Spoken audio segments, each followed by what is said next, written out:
So, I hope you slept well?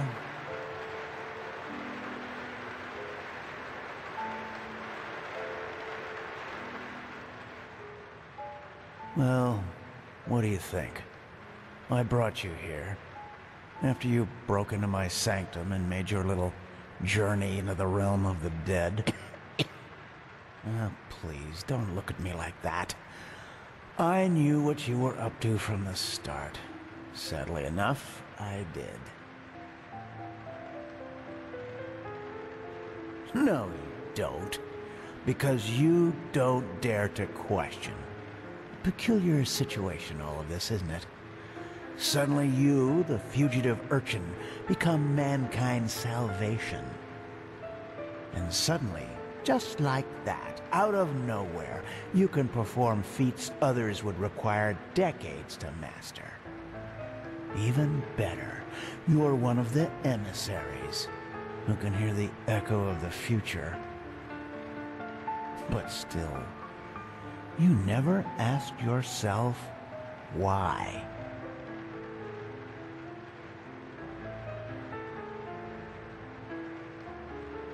Who am I?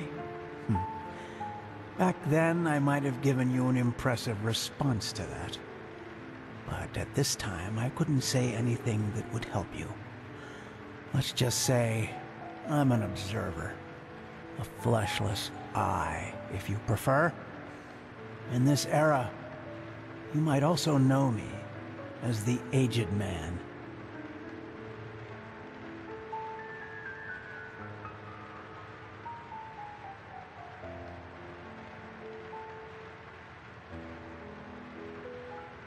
Believe me, all I say is quite thought through.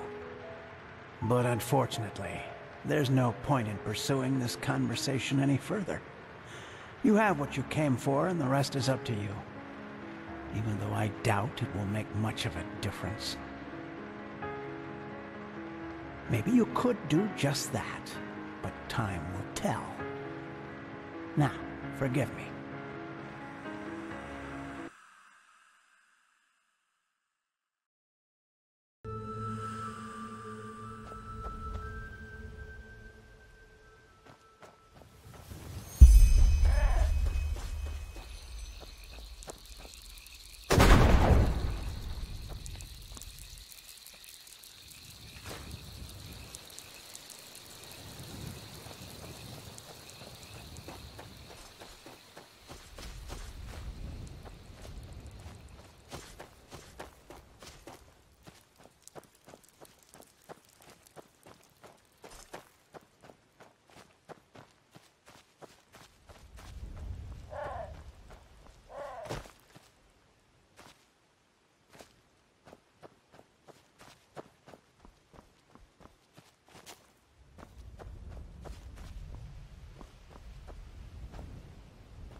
You? But what the heck was that? Where's the manor? Try me. Any explanation's better than none.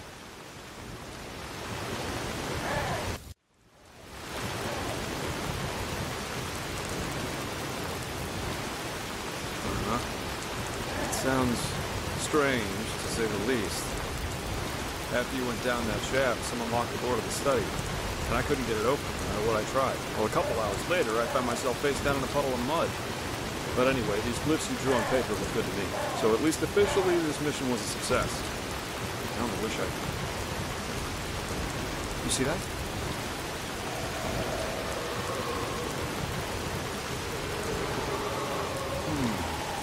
What's that?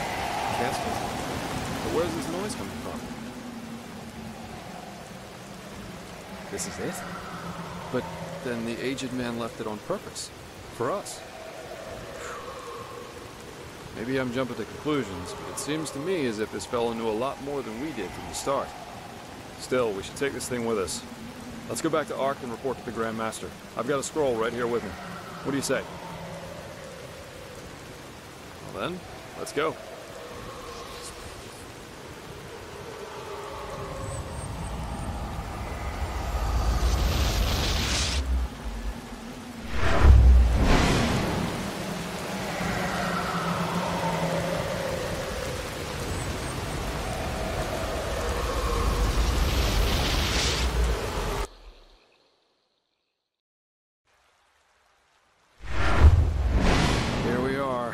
I suggest you go inside and tell the Grand Master what happened.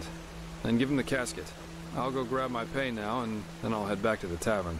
I guess I need a good pipe. For some reason, I can't get these puppets out of my head. They remind me of something, though I don't know what exactly. Anyway, see you around. I think it's about the tome he wanted you to transcribe. Ah, I thought... Well, never mind. By the way, have you seen this?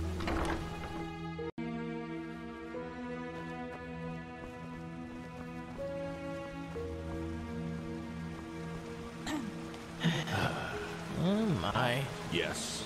Don't get any younger. Where is this You just supposed wait and to see. lead? Fucking sissy. Move along. Let's hope he knows what he's...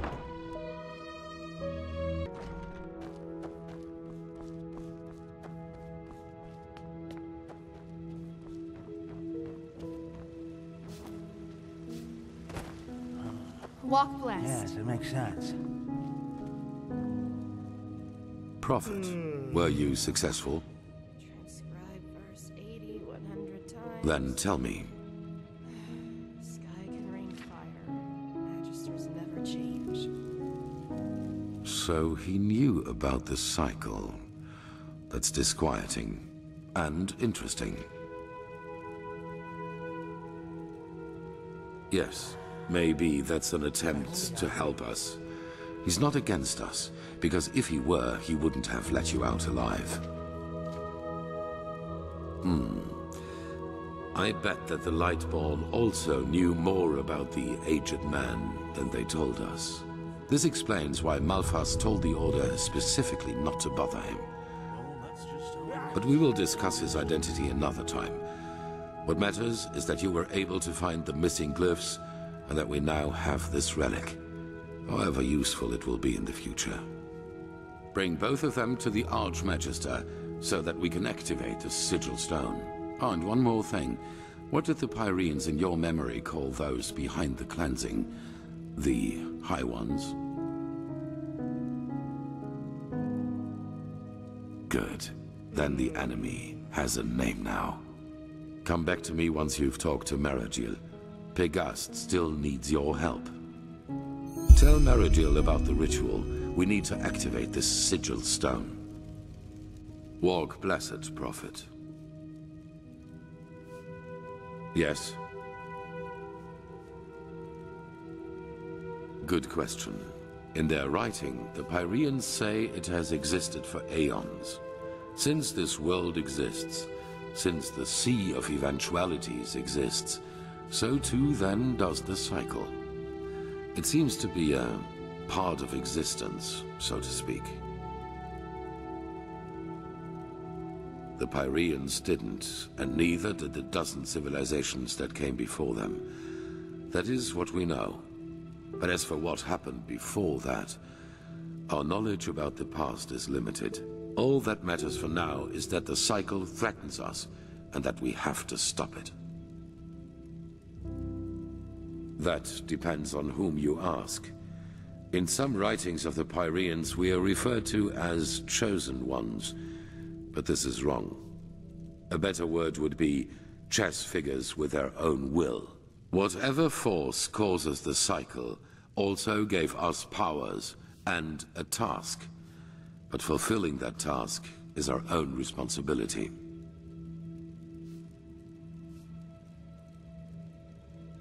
No.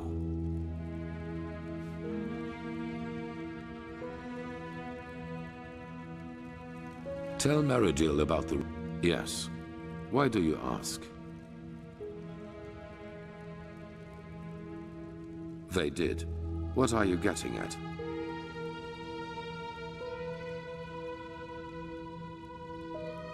A fair point. But in the future, just be upfront. I do not like such veiled remarks. So, yes, my time in the prison was harsh. The hunger, the degradation, to name the most obvious. The worst, however, was the isolation. Ironically enough, that was the last thing I had expected, you know. From all the suffering there is, it seems so banal. But it isn't. You either find ways to cope with it, or it breaks you. Fortunately, I managed to do the former. For me, it was memories of the time before my incarceration, the prospect of what would come after it. They were my window into the outer world, so to speak. They reminded me that I was more than this deprived creature I had become in those dungeons. Strange.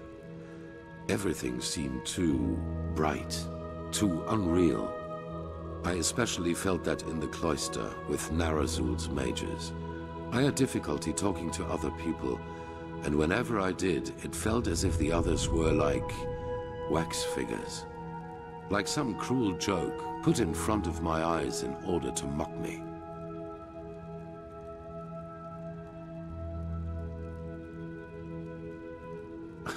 What would have been the alternative? A life as a fisherman? If the things I had to live through taught me one thing, then it was how important it is for me to be right here, right now, doing what I do. In fact, this is precisely what is missing in the world. People who do not let the whims of fate break their resolve. Now, enough of this. We have business to attend to.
Jarem dorba nubis, locorem tares.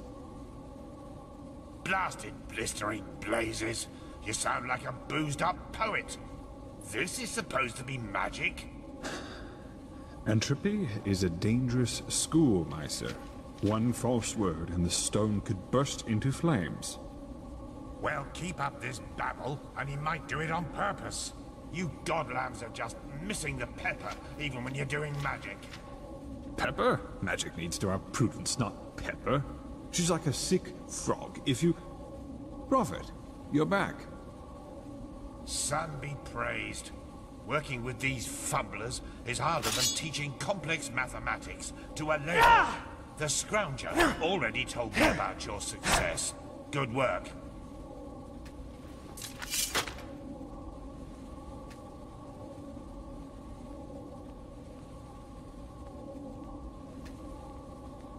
Have you got the glyphs? Yes, just show me already. Yes, that does make sense. Step back, I'll show you how this works. Jarem Dorba Nubis, Locarem Taris Danida, Sharak Lisham Ra.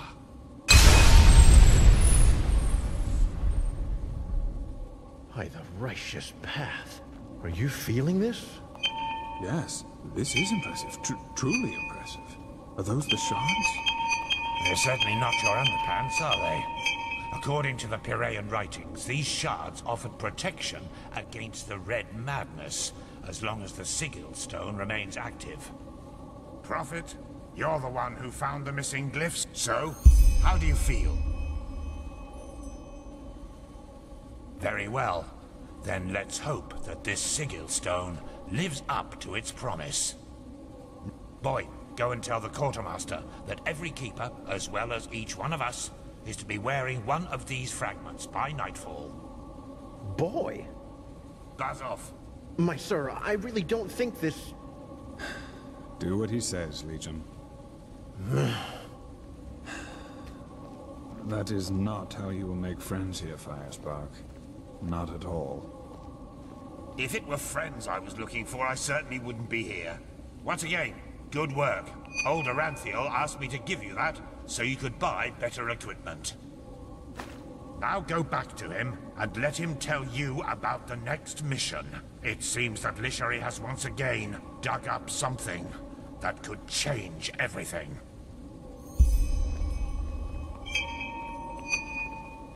Hello. I do? Thought I had gotten rid of it by now. But yes, I'm originally from Nirim. Just like you, as I've heard. Oh, I don't know. Probably because I don't have very fond memories of my time there. You know, if someone would have told you 20 years ago that one day I would be the Archmagister of the Holy Order, you'd have probably laughed in his face.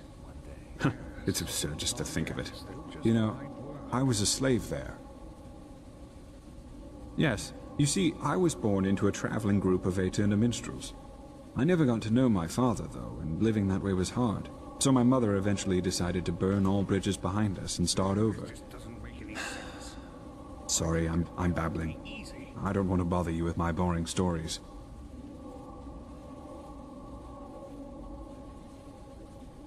Well, after some days on the road, we met a traveling merchant who gave us a ride to the next village. A small one named Sildren in the Salathan forest. It seemed almost perfect at the beginning. The place was quiet, and my mother found herself a job as a weaver in the local count's castle. One day, however, the count simply stopped paying her, and, well, when she asked for the reason, he told her that we were his property from that moment on.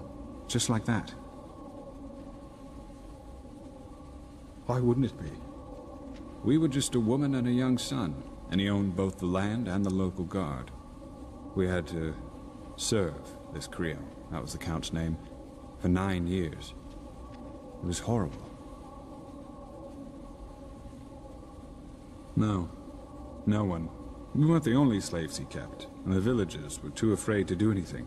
As for Chancellor Baratheon's armies, well, I'd be surprised if they even knew Sildren existed. Pure luck, I suppose. One day, an Enderalayan merchant and his escort passed through the village. They were on their way to Waverock to catch a ship from there. And just by coincidence, he saw me crushing some herbs I had found in the forest. That's what I did in the little spare time I had, you know. The Salathan forest is so incredibly rich with plants you have no idea. What I didn't know was that I had found an entire sheaf of god's dung. That impressed the merchant so much that he simply bought me. He left her there. Believe me, what he did had nothing to do with mercy. He just saw that there was money to be made off of me. I cried and protested, of course. But 2 months later, our ship arrived in Ark, where he got infected with flesh maggots and died shortly thereafter. Luckily enough, he was a sublime. And since his relatives didn't know what to do with me once he was dead, they simply asked the Order to grant me the novitiate, which they did. On the left path. Sounds crazy when I tell it like that, and it probably is. But back then, it just happened. I tried, but as you can imagine, my obligations made my options to do so very limited. Only recently, however, word reached me from a mercenary whom I sent over. According to him, Creo's dead, and his castle was deserted. But who knows if he just said that to appease me. I think when all of this is over, I might ask the Grandmaster for permission to travel there myself. And then, who knows? By the righteous path, now I really am babbling. I am sure a man like you has better things to do than listen to the stories of a boring old chronicler. I should probably get back to business. Forgive me. sounds more like fanaticism to me. Like something an idealist would do. Yes, probably. But maybe something happened that caused a change of heart in him. My thoughts exactly. Any idea what? No, nothing. But I'm not certain I understand why this is so important to you. The Grand Master wants us to examine the Purian history for hints about the cleansing, not for the motivations of some crazed commander. Well, I thought that maybe there's a connection between the two. But anyway, thanks for helping me out. I will...